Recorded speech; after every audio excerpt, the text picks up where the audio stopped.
Bom dia, boa tarde, boa noite para você que nos assiste. Eu sou o professor Pedro, estou aqui com o professor Gabriel, na Escola Estadual Saturnino Leão Arroio, quarto episódio do nosso Saturncast, projeto semestral da nossa instituição de ensino.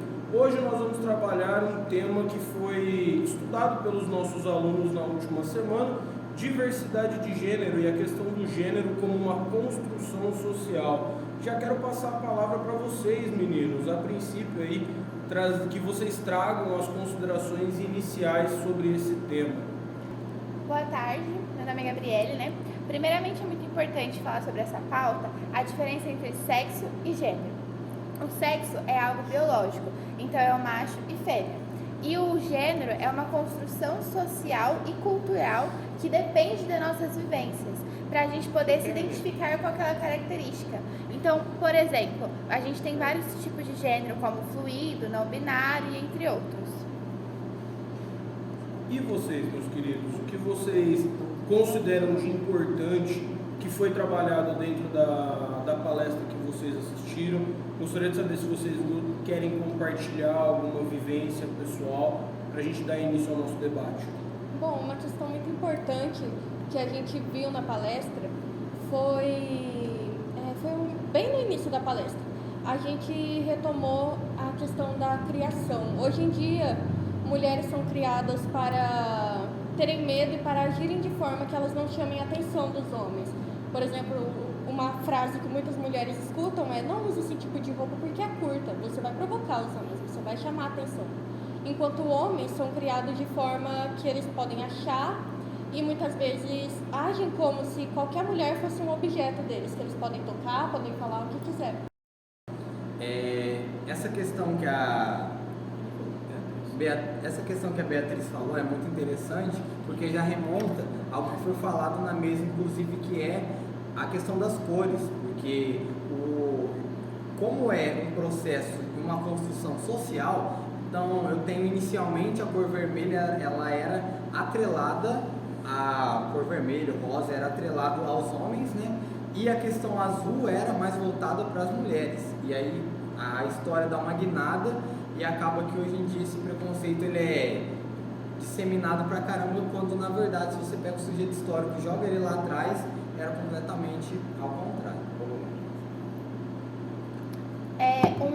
Uma das questões da vivência, a gente tem o exemplo do Joey, que falou bastante pra gente da vivência que ele teve, da vida em que ele levou, até conseguir passar isso para a família, né? Porque, como a Mário posicionou, a gente tem uma educação muito arcaica que continua padronizando padrões que não fazem sentido na sociedade atual. E ele conta pra gente como que foi essa descoberta, essa revelação para a família. Fala que é algo muito difícil, que eles ainda têm muito preconceito, né? A gente tem aqui o exemplo do Davi, que tem um pouco dessa vivência, se quiser compartilhar com a gente. É complicado, né? Mas não queria falar muito não, porque hoje eu não tô no bom dia, mas a convivência de, tipo assim, ser uma pessoa que é meio que diferente da sociedade em si, né? Porque foi que nem você falou no começo, que a sociedade ela é distribuída em fêmea ou macho, e meio que, tipo assim, uma pessoa diferente nessa sociedade é muito difícil de se conviver, porque até então você não tem um lugar bem que proposto ali na sociedade para você. Muitas das vezes você acaba sofrendo bullying por ser uma pessoa que você, sei lá, só decidiu ser, e você sofre bullying por você ser o que você é, entendeu? E é complicado, porque isso acaba meio que generalizando, né, essa palavra? Sim, por pessoas e pessoas, gerações e gerações, e acaba que mexe muito com o psicológico de quem é desse tipo ou deixa de ser, e é isso. E eu só dar uma cortadinha rapidinho, eu acho legal falar sobre isso. Você falou sobre caixinhas. Nesse processo de construção social, foram se criando várias caixinhas, e chega um momento que está quase que insustentável essas caixinhas. Eu estava vendo essa semana, inclusive, uma discussão de homens. Era um comentário de um jogo de futebol e tinha um homem chorando. E aí já tem a caixinha do homem não chora, mas era um homem comemorando uma vitória de futebol. E é muito curioso porque Enquanto em alguns casos é fácil aceitar, por exemplo, um homem chorando e passa batido por conta dessa construção, se algum homem chora em um momento que, sei lá, chora vendo um filme ou tem um trejeito X, ele já vai sofrer uma série de problemas porque ele não está performando bonitinho daquele jeito que todos acham que devem ser performados. E vocês consideram, meninos, que a escola tem um papel nesse processo de construção, nesse processo de formação? Com certeza, né? A família é nosso primeiro contato com a sociedade e a escola e as outras instituições como igreja, entre outras, que fazem a gente ter o segundo contato, que fazem a nossa socialização ser de fato efetiva. Então é na escola que a gente consegue conviver com a caixinha e minha bagagem cultural, a minha subjetividade que eu tenho e que eu convivo com a Anne e com a bagagem cultural dela. A gente estava até falando na aula de sociologia hoje sobre como o trabalho e as instituições trabalhistas fazem essa relação. Então a escola, ela é uma instituição que traz essa relação, traz a vivência da Bárico bater com a minha, conviver com a minha. Então, é na escola que a gente aprende a respeitar os outros tipos de diversidade. Você queria colocar alguma coisa, Davi? Vou só continuar o que ela tá falando, porque, tipo assim, é na escola que a gente convive em uma sociedade, né? Ali a gente consegue conviver em uma sociedade. A escola é meio que um preparativo para a vida, né? Para, tipo assim, a gente saber conviver com pessoas que é diferente de mim, por exemplo. Ela é diferente de mim, ela é diferente de mim. Cada um tem o seu jeito de viver, o seu jeito de agir em cada forma e é isso. A escola meio que proporciona esse desenvolvimento com as pessoas. A sociologia traz isso, isso foi até falado inclusive, sobre a questão da socialização secundária. Então, a socialização primária é aquela você aprende a viver, sobreviver. Então, como eu aprendo a comer? É na primária, é com a família. A secundária é quando você vai para a sociedade, você vai para instituições. Então você vai para a escola, você vai para a igreja. E eu acho importante ter essa conversa, só ela existir já é um objeto que já consegue fazer uma mudança, uma transformação. Porque acaba conscientizando uma galera que às vezes, será que eu me enxergo mesmo desse jeito? Será que eu sou assim ou eu estou performando? Será que eu sou quem eu sou ou eu estou querendo cumprir papéis? Eu acho interessante essa discussão existir justamente para despertar essas reflexões. Eu acho que essa conversa que a gente está tendo são pequenos passos que levam a gente a um progresso de respeito, de humanidade, de compaixão, de se colocar no lugar do próximo, então de empatia. Então gera essa maior conexão, essa coletividade como um todo. Eu saio da minha bolha social para respeitar a sua. Eu queria fazer uma pergunta para, em geral, aqui, tipo, principalmente pro Davi, né, que ele teve toda a experiência de vida dele e tal. Queria perguntar se as pessoas já nascem, tipo, destinadas a ser isso. Queria fazer uma pergunta, Davi. Você acha que, tipo assim, desde muito, muito pequeno, você sempre se enxergou homossexual? Não, né? Porque até então, quando a gente nasce, né? A gente passa pelo vínculo de ser criança e a criança em si, ela é, tipo assim, não tem muito... Uma folha em branco, você fala? Por exemplo, isso. Ela não tem muito, tipo, noção de vida e tal, ela não tem essa... Ai, gente, acho que não posso falar essa palavra. Isso, essa noção de como é o mundo. Ela não tem essa perversidade, né, de tudo e tal. Então ela não tem essa noção de vida e tal, ela não pensa dessa maneira. É meio que uma construção social, né? Ela vai se transformando no que ela deseja ser, ela vai vendo o mundo dessa forma, ela vai se moldando com o mundo que ela quer, né? Porque, tipo assim, cada um tem a sua visão de mundo. Então eu acabei que me moldei com a minha visão de mundo, e aí foi isso que eu virei. Muito obrigado. Eu queria que o Joey estivesse aqui, que eu ia fazer umas perguntas para ele que eu tinha pensado, né? Posso só fazer uma observação, Murilo? Só para deixar claro para quem está assistindo a gente, Joey é um aluno da terceira série do ensino médio aqui da escola. O Joey é um homem trans e ele participou da palestra, ele compartilhou o relato dele conosco. Infelizmente ele não está aqui hoje, não esteve muito bem de saúde, precisou se ausentar, mas compartilhou com os colegas parte da experiência de vida dele. É porque eu, tipo, como o Davi, ele teve toda essa vivência, os problemas, as dificuldades e tal, tem uma, como pode dizer, eu não sei como seria por exemplo, uma criação que seria boa, porque, por exemplo, qual seria a criação que o Davi queria que tivesse? Queria que fosse acolhido ou que quisesse que os pais deles sempre apoiassem ele nisso, ou a sua aceitação já era o suficiente? Eu acho que nesse caso não tem em si, vamos dizer assim, uma criação perfeita, porque até afinal é uma construção social, a questão do gênero. E as nossas gerações de antigamente, elas não enxergam tanto assim essa variação que tem hoje em dia no mundo atual. E eu acho que essa tal de criação perfeita seria mais a base de ensinar as coisas básicas para essa criança, só que deixar ela livre para poder escolher o que ela quiser ser, sem algum tipo de preconceito ou colocando estereotipos na criança. Mas eu queria fazer uma pergunta: qual seria a idade que você, quem quiser responder também, qual seria a idade que a criança determinasse aquilo que ela ia ser? Qual o sexo dela? O tratamento com hormônio, ele não altera nada, ele apenas para. Vou te dar um exemplo. Se eu tenho um homem trans, uma pessoa do sexo biológico que nasceu fêmea e se identifica como homem, ela vai basicamente tomar uma medicação que vai pausar os hormônios. E essa medicação ela é tomada um pouco cedo.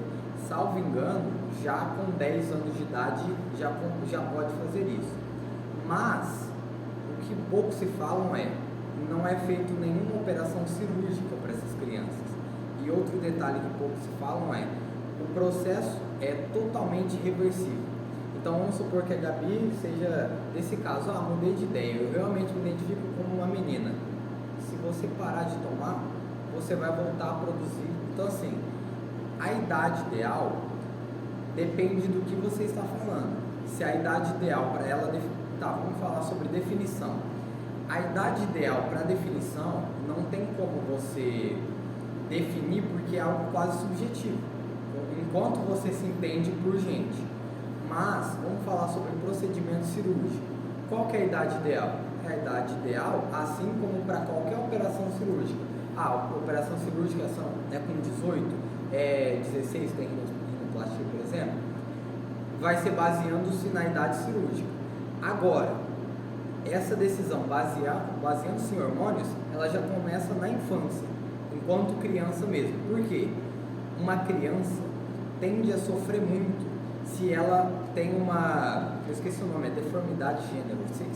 Ela sofre muito se olhando no espelho e não vendo o gênero que ela quer. Então, o fato dela tomar uma medicação que pausa o crescimento de coisas do gênero oposto para ela, já deixa mais tranquilo e ela consegue viver a vida, os estudos mostram, sem um problema psicológico muito grande. A questão da operação aí é uma parte polêmica, mas é uma fase polêmica, porque eu acho que todo mundo concorda que para operar deve ser com 18 anos, porque aí você já tem uma consciência completa. Que responde a sua pergunta. Quase. Agora que você respondeu a pergunta, eu quero falar de uma pesquisa que eu fiz exatamente por isso. Várias pesquisas foram feitas em pessoas que fizeram tratamento hormonal, mais ou menos ali entre a faixa dos 10 anos. Em mais ou menos 70% das crianças que fizeram isso, por mais para frente, desenvolveram câncer e também ficaram inférteis. Sim, elas conseguiram, a maioria conseguiu voltar, mas 100% não dava para ser reversível. Porque a fase da adolescência é a parte que está no desenvolvimento do corpo. Se pausar isso mais para frente é muito difícil. Só com um novo tratamento de hormônio, por exemplo, se for um homem, vai ter que fazer tratamento com testosterona. Como que foi cancelado isso, pode ter algum dos colaterais. Aí tem, cada um tem sua opinião, claro.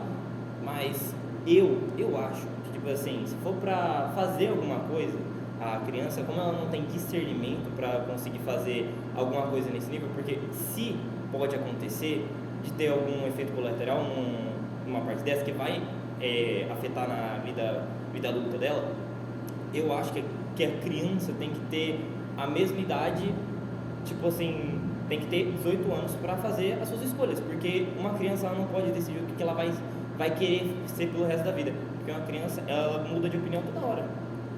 Murilo, eu vi um debate tem pouco tempo sobre isso.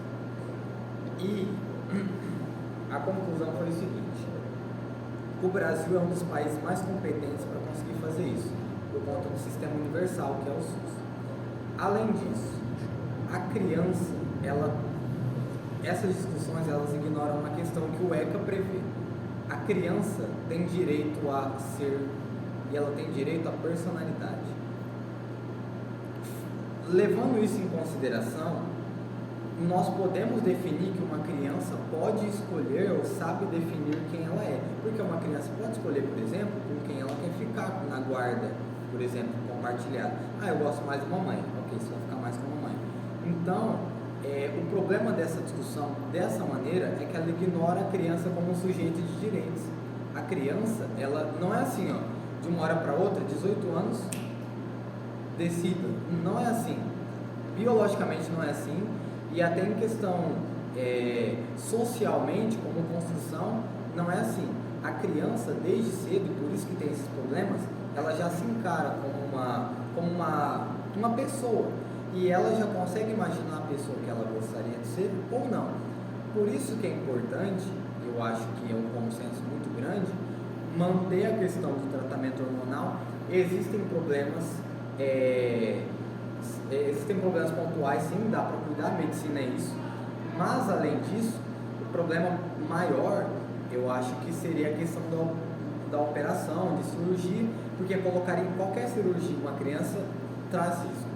Como a gente não faz isso, de novo, eu acho que é uma falsa polêmica. A gente podia aí debater outras coisas, inclusive. Só deixa eu finalizar, só o que você falou, eu já vou passar a palavra para quem tiver vontade. O que eu penso é que, tipo assim, como várias vezes já me disseram isso, até professores falaram que você, adolescente, não tem não sei como dizer, mas, tipo assim, você não tem a consciência das consequências. Que até chegar à fase adulta você não tem ideia das consequências. Conforme vai tendo a idade, vai completando a idade, você vai tendo as consciências ao longo prazo. Porque a criança ela só pensa no curto prazo. Porque a criança não pensa em ir lá na frente, como que vai ser se eu fazer isso, o que vai ser lá na frente, entende? Só isso que eu queria falar.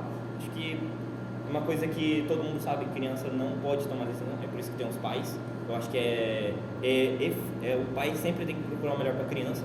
Sim, se for decisão da criança, tudo bem, vai seguindo a criança, mas vai falando pra ela, igual uma tatuagem. A criança vai fazer uma tatuagem, você obviamente não vai falar assim, a criança de 10 anos vai fazer a tatuagem. Você vai dar a ideia. Se até os 8 anos você quiser, tudo bem. E todo esse debate que a gente teve até agora é um reflexo de como a nossa geração, qualquer geração hoje em dia, é criada, envolta em uma bolha que está acostumada a ver apenas em uma única visão. Por exemplo, o Gabriel defendeu que a criança ela tem a liberdade de escolha. Você defendeu que a criança ela tem que ter uma certa maturidade para fazer as escolhas. E tudo bem, é a questão da criação.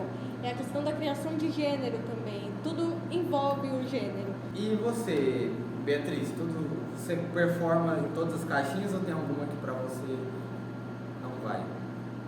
Eu sempre me identifiquei como o gênero que eu nasci, porém eu fui criada de uma maneira que, como a sociedade tem a ideia de que mulher serve para ficar em casa e mulher tem que ser frágil e essas coisas, eu sempre fui criada pela minha mãe para ser uma menina forte, independente e não depender de qualquer outra pessoa.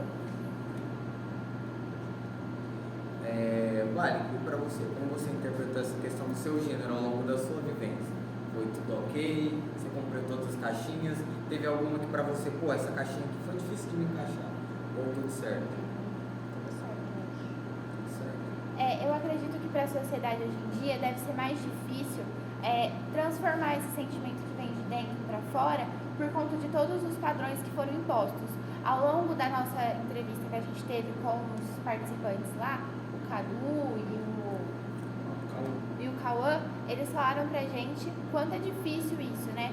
Porque nossos pais colocam certos padrões e a sociedade anterior a eles colocaram também. Então, fugir desse padrão é muito difícil. Por exemplo, hoje em dia, a sociedade ela é bem mais hétero, majoritariamente hétero, né? Então, é muito difícil para as pessoas que não se enquadram com essa sexualidade ou com o gênero que a sociedade, de certa forma, impôs, sair dessas caixinhas. Ele me colocou uma coisa na cabeça que foi genial. É muito difícil ver pessoas trans, ver pessoas que assumem outras sexualidades em lugares como CEO. Ele falou, você consegue pensar num exemplo? E eu fiquei meia hora pensando, não conseguia pensar nesses exemplos. É muito difícil você ver. O exemplo que mais me veio à cabeça como uma pessoa empoderada foi a Erika Hilton. Mas será que ela é a única que a gente tem como empoderamento? Eu acredito que não. Só que eu acredito que esteja invisibilizados pela sociedade, que a gente precisa crescer. Então, momentos como esse são de suma importância para que esse progresso seja feito a longo prazo. Eu queria que vocês fizessem agora até um exercício de reflexão e externalizassem isso. Como vocês pensam que uma pessoa que não se encaixa nessas caixinhas, como vocês acham que ela pode se sentir perante a sociedade em que a gente vive, em que a gente está inserido? Qual é o sentimento que vocês acham que essa pessoa pode ter? Quer começar, Davi? Tipo assim, não é eu tô fugindo um pouquinho do assunto, mas uma pessoa ela se sentiria melhor se, tipo assim, a sociedade em que ela convive aceitaria um pouco melhor a ela e tal, tipo, desse um pouquinho mais de apoio. Bom, na minha sociedade onde eu vivo, eu recebo muito apoio e, tipo assim, as pessoas me aceitam, mas muitas das pessoas que nem o Joey, ele não foi uma pessoa muito assim que teve o apoio da família bem no começo, então meio que ele foi forte, porque muitas pessoas meio que acaba tendo algumas coisas psicológicas e tal, e para a pessoa se sentir bem melhor, é mais fácil ter um pouquinho ali do acolhimento, começando pela família. Eu acho que todo esse processo carece de empatia, de respeito, de ambas as partes, né? Entender que para os pais da pessoa que não se identifica com o gênero no qual ele nasceu, é difícil também ver o filho assumir outra posição identitária e para o filho também, os pais entenderem o filho, o sentimento que ele não se identifica com o gênero no qual ele nasceu. Então, com esse apoio, essa empatia mútua, a gente consegue progredir, né? Pode arranjar uma maneira mais fácil, como a gente já visto nas palestras, o hormônio, né? Mais pra frente, quando a pessoa se sentir realmente pronta para esse processo. Só que só acontece se a pessoa, independente da idade, se sentir preparada. E para isso ela precisa de muito apoio familiar, apoio das pessoas que estão perto, porque a vivência é baseada em todas as pessoas que a gente está ao redor. Eu falei até na sexta-feira que a gente é um mosaico de todas as pessoas que a gente está perto. Então, as pessoas que a gente está perto colaborarem com a nossa causa, colaborarem com a gente, faz com que esse processo seja bem mais leve. E a escola nesse processo todo? Afinal de contas, a escola ela não está aquém da sociedade, muito pelo contrário. Ela é um reflexo da sociedade em que a gente vive, um micronúcleo. Qual é o papel da escola nesse processo e aí eu imagino que nós concordamos, de construção da ideia de gênero? Murilo? Pelo que eu vejo que a escola poderia ajudar, é só não tipo incentivar a ser ou não ser, mas só fazer o feijão com arroz, o simples, respeito só. Não é difícil. Tem gente que bate na tecla falando que isso é muito complicado. Eu não acho que seja complicado aceitar uma pessoa. Ela é o que ela é, cada um tem a sua decisão, cada um tem escolha. Você pode não concordar, você pode concordar. Só que o respeito tem sempre estar acima de tudo, né? Com a pessoa, mesmo que você não goste dela ou do que ela é, tudo bem, é normal alguém não gostar, mas o respeito tem que ter. Para mim, a escola ela é muito importante porque a primeira vivência que as crianças têm são em casa com a família. Aí elas vão para a escola, é mais pessoas, elas vão aprender a conviver em sociedade, vão aprender a respeitar, vão aprender que as pessoas são diferentes dela e todo mundo é diferente, tá tudo bem. Elas vão aprender sobre os colegas, sobre tudo isso. Então a escola faz parte importante porque ela vai aprender e vai se desenvolver e com isso tudo isso é uma construção social. Eu acho que na escola cabe a gente representar as diversidades, sabe? Não é impor que a pessoa seja isso, de jeito nenhum. Mas apresentar as diversidades a ela é mostrar que existem pessoas diferentes de você, pessoas que não sentem a mesma coisa que você. Então, trazer isso para onde as pessoas têm o contato, o segundo contato com a sociedade é de suma importância. Entender que às vezes uma pessoa não sabe o que se identifica, mas viu ali naquele cartaz, nossa, eu sinto isso, eu acho que eu sou isso. Então, é muito importante a escola trazer esse conhecimento, trazer essa bagagem para os alunos. Tanto para aqueles que não se identificam com o gênero, poder achar algum que se identifique, tanto para aqueles que já se identificam, aprender a respeitar e ter esse apoio mútuo. E olha que maneiro, puxando de novo para a sociologia, o papel social da escola foi tudo isso que vocês falaram. Falando lá de socialização, tem a primária, que ela acontece na família, você aprende como segura um garfo, se você come com a mão ou não. E a secundária, a socialização secundária, é nas instituições. E a escola, ela é muito boa e ela deveria ser um espaço para a aceitação de diversidades, não para... Porque o que acontece geralmente nesses espaços? O preconceito ele é reafirmado, quando na verdade a ideia da escola ela foi pensada como um espaço para conviver com todo tipo de pessoa. Fulano discorda de mim, fulano concorda comigo, você consegue, tanto é que os trabalhos em grupo, em tese, o Pedro sabe, não é para você aprender a trabalhar só em equipe, não, você vai aprender a trabalhar com um cara que ele é um pouco mais rápido, um cara que sabe falar, às vezes você vai trabalhar com alguém que é num ritmo diferente de você, e o papel da escola é esse, de promover essa cooperação e esse convívio harmonioso, respeitoso. Então assim, é até bonitinho de ver vocês chegando nessa conclusão, porque idealmente o papel social da escola é esse da convivência mesmo.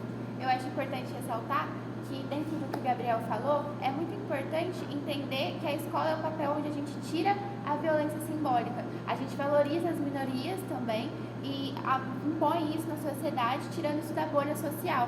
Porque como a gente já trouxe aqui, a construção do gênero é baseada nas nossas vivências. Então é na escola que eu vou entender um pouco mais a vivência do coleguinha. Então eu furo essa bolha.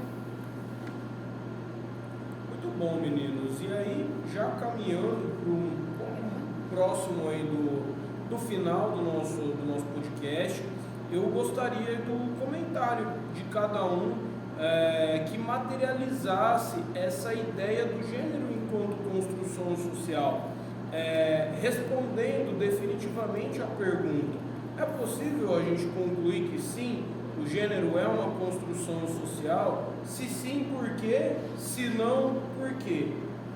Sim, ela é uma construção social. A pessoa nasce, ela é uma folha em branco, e tudo que vai acontecer com a vida dela, vivências, marca ela.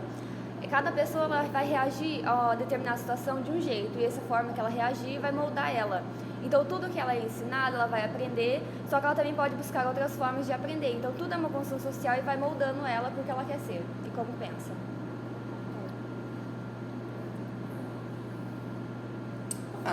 Já que ninguém vai falar nada, então nem sou obrigada a falar. Não posso falar nada. Tipo assim, sim, tem um papel muito importante para a construção social de uma pessoa, né, o gênero e tal, porque a pessoa ela nasce, né, ela não tem muito essa visão do mundo e tal, do que pode acontecer com ela, que até então e tudo mais. Foi o que ela falou, que a pessoa, que o neném ele nasce como uma folha branca, e aí você decide se você quer pintar ela de colorida ou se você quer deixar ela em preto e branco. Bela metáfora dele, bela metáfora. Porque no frigir dos ovos a vida acaba sendo isso. Você tem dois caminhos: ou você colore a vida, e aí a gente pode pensar dentro desse tema que a gente está trabalhando, você colore a vida com uma tinta empática, com uma tinta de respeito, que eu acho que foi uma palavra muito utilizada aqui ao longo do podcast, de consideração e solidariedade com o outro, ou você mantém essa pintura em preto e branco, e aí a gente caminha por um aspecto perigoso, né, da nossa convivência em sociedade. Muitas vezes é o caminho da violência, da agressividade. Pedro, vou só dar uma puxadinha no final, que eu gosto um pouco do desafio. Vai ser só um pouquinho direcionado, mas é que assim, como condição histórica, cada contexto ele vai moldar como algo vai acontecer. Vou usar um exemplo simples. A pirâmide para um egípcio é diferente da função social que tinha para um maia, por exemplo.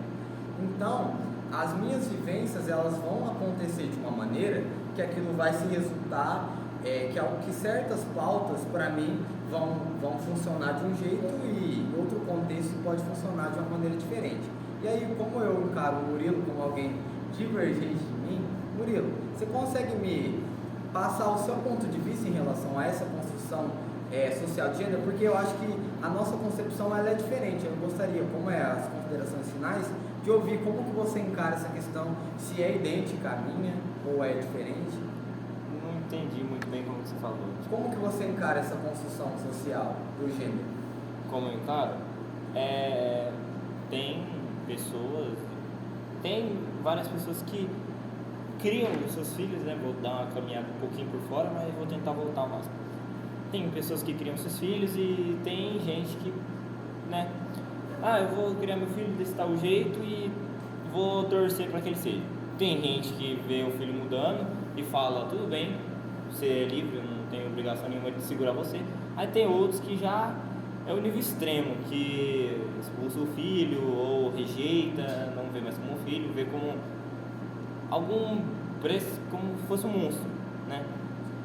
E aí tem outras pessoas que criam os filhos de outras maneiras, tipo, levando em lugares onde não era para estar uma criança, tipo, nas paradas LGBTs, eu não acho certo isso, tipo, não influencia a criança a ir para um lado que pode ser, como fala, problemático, porque para falar dessas coisas uma criança não tem muito discernimento. Eu acho que tem que ter uma maturidade muito grande, nem eu acho que eu tenho maturidade sempre para falar disso, mas é uma coisa muito séria e nunca deve levar para as crianças isso. Sempre criar a criança do jeito que acha melhor, mas tipo, sempre buscando o bem-estar dela.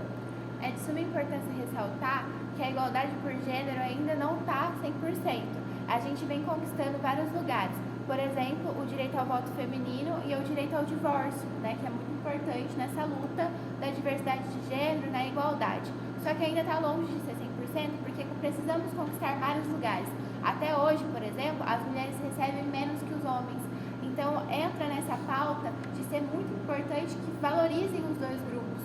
Só que eu queria soltar uma coisa, tem uma lei que não pode deixar a mulher ter o salário a menos que o homem. Não pode, tem uma lei disso, a mulher tem que buscar os seus direitos sempre. Eu lembro uma vez que o Pedro até ressaltou que o antigo serviço dele tinha acontecido isso. Por quê? Porque mesmo tendo a lei ou não, porque eu não consigo verificar se é verídica, isso continua acontecendo. A pauta de que a mulher recebe menos que o homem continua acontecendo. Ela é verídica, ela acontece e ela está incisiva na sociedade. Mas você não concorda que a mulher tem que buscar seus direitos? A gente não precisa de igualdade, a gente precisa de equidade. Sim, mas já tem a lei, Sim, já favorecendo. concordo, tem que buscar seus direitos. É o que eu estou falando, está longe de ser 100%, mas estamos caminhando para um progresso. Pautas como essa, podcasts como esses, conversas como essa dentro da escola, mostram um progresso dentro desse contexto. E, novamente, é bom vocês terem essa argumentação, porque isso só reitera o fato de que, por exemplo, apesar de haver uma lei, de uma constituição, ainda existem construções sociais que blindam essa possibilidade de atingirmos um grau de equidade. Os dois têm razão.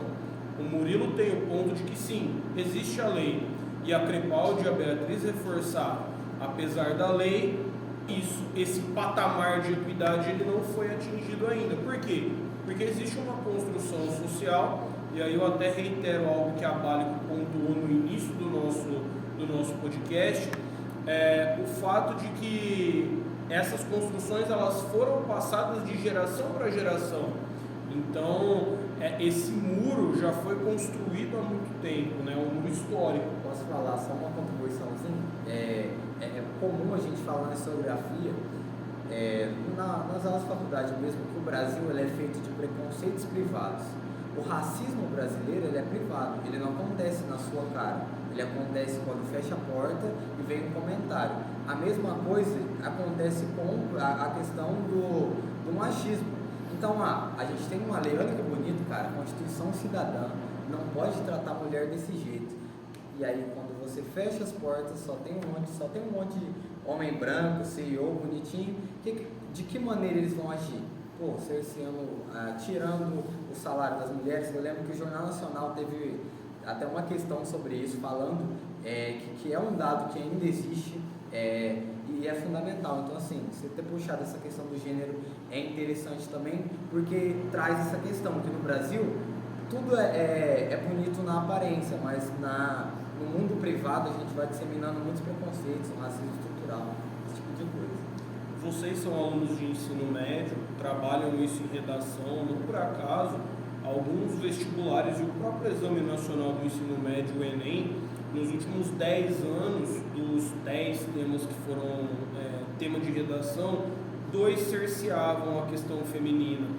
2015, a violência contra a mulher, e, salvo engano, 2023, a questão do trabalho de cuidado exercido pelas mulheres. Então, trata uma questão de visibilidade, cidadania. Então é importante a gente ter essa noção. Ações como essa e essas avaliações trazerem esses temas para um aluno refletir sobre e ingressar no ensino superior são formas de você promover uma tentativa de conscientização. Algum comentário da parte de vocês, meus caros? Primeiro. Tomando naquela parte, né, de que a base do qualquer gênero que você decide ou queira ser, a base de tudo isso é a escola e os familiares. E, tipo assim, ali na sociedade da família e da escola, eles contribuem muito para o que você vai ser no futuro ou vai deixar de ser. Então, a base da sua vida é a família e a escola, porque metade da sua vida você está dentro da escola para você saber conviver em uma sociedade onde tem gente diferente de você, ninguém é igual, e você aprender que você não é o único que é diferente na sociedade. Eu queria falar sobre o que nós falamos aqui agora, que é que ninguém aqui saiu com algumas pessoas aqui ver, tipo assim, o pensamento que eu levo é uma frase muito boa, tipo assim, quando tem essa discussão tal, eu não quero nem você, só quero entender você. Isso que eu acho importante. Uma discussão entre nós aqui não é sobre eu ganhar da Crepaldi ou eu ganhar do Gabriel ou ganhar do Davi. Não, eu estou falando para você me entender e quer te entender. Eu acho que o primeiro passo para nós começar a, tipo assim, o primeiro passo para começar a ter o respeito é ter essas conversas aqui. Isso aqui já é um começo muito bom. E isso aqui é muito importante, sobre o respeito e tal, sobre tudo um pouco, sobre a palestra e tal. E é isso, né? Por isso, por mais ações, concluímos aqui, então, que o gênero é uma construção social e cultural baseada nas vivências.